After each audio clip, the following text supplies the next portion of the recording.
พากันมากินพิซซ่าอยู่อันนาราไบร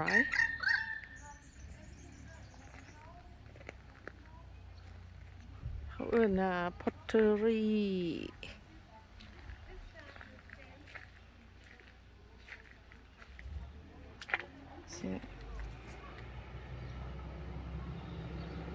พิลิกาพอตเตอรี่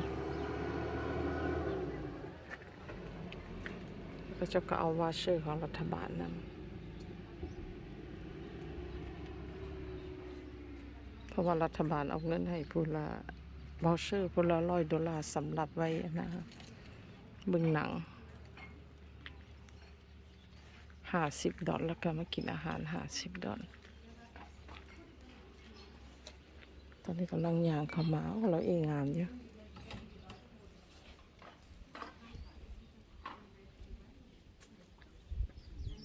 เราสอบสวยนิดนึงเพราะจะปิด4:30Have you ever been inside?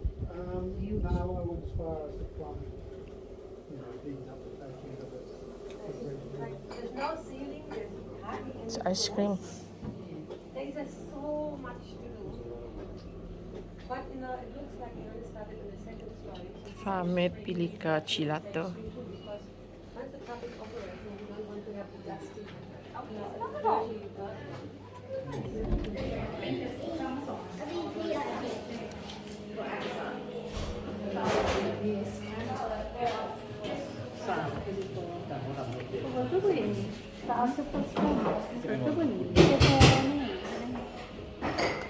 Mi pepperoni.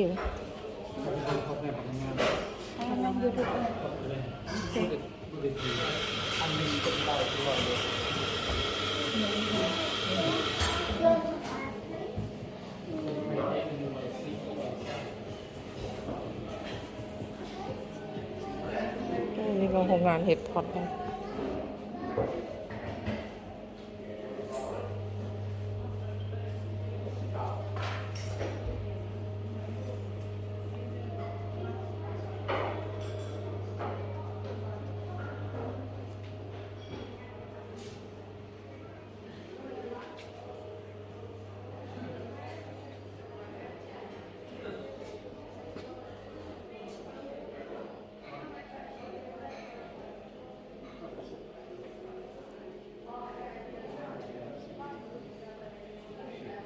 ก๊อกน้ำ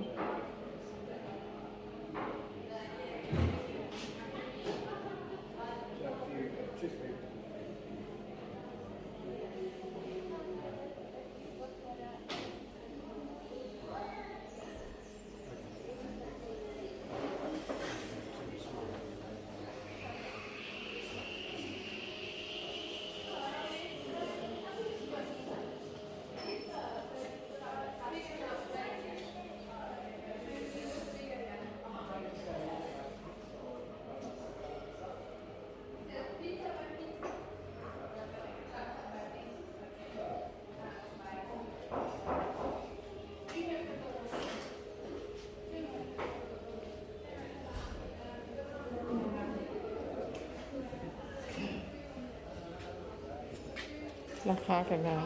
สีงามมันราคาด้วยสีงามดีเลย ตัวนี้มันดิสเพลย์สิที่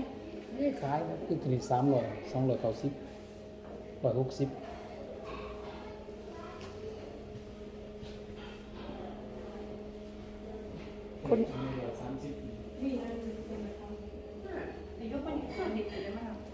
สไตล์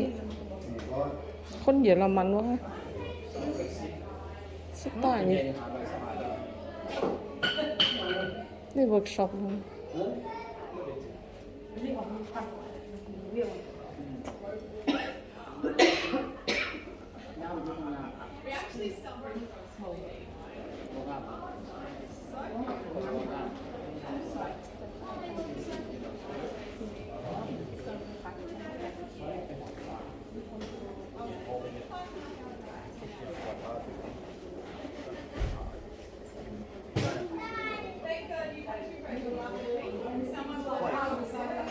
จะมีเวิร์กช็อปอะไรจ้ะ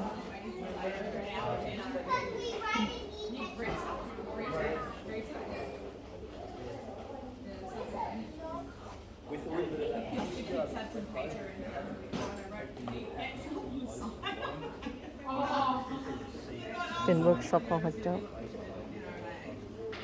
สอนวิธีเห็ด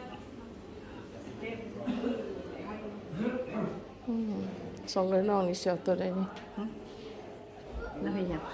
มันเป็นเวิร์กช็อปอยู่ข้างในวิธีปั้น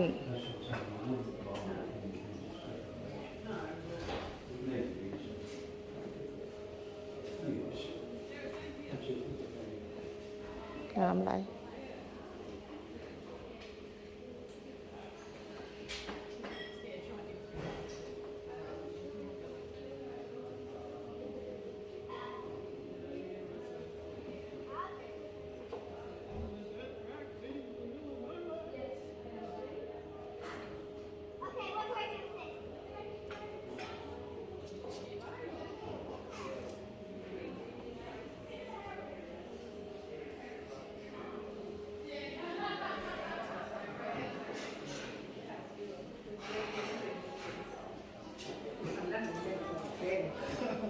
มันจะปิดไปแล้ว งานเราก็มาซื้อมี ฝัดแล้ว วัน ตัด ที่ ต้น มี ใหญ่ นะ เกิดอันนี้หน่อยหนึ่งที่หาสิบ ชื่ เอ็ อ ด ข เอา องสแวกแมน ขั้นปรมาจารย์เขาย่างต่างนะคะ เพราะ ผู้ ตัว หญิงที่ขายจะได้ของนี้เขาย่างราคาของ เพราะตัวนี้คือของอียิปต์เนาะงามราคาบุมี ออเดอร์แล้วจ้ะ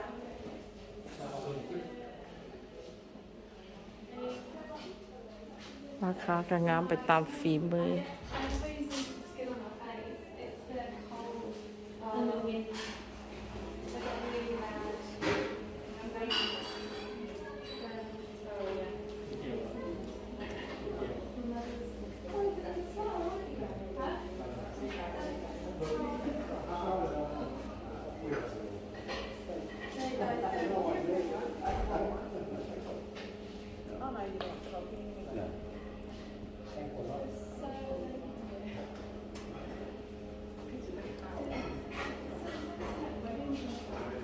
อาศัยอยู่ใน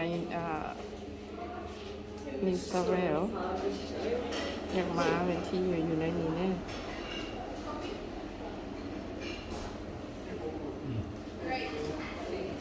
แล้วก็มาชิมพิซซ่าเราแซ่บๆนี่นี่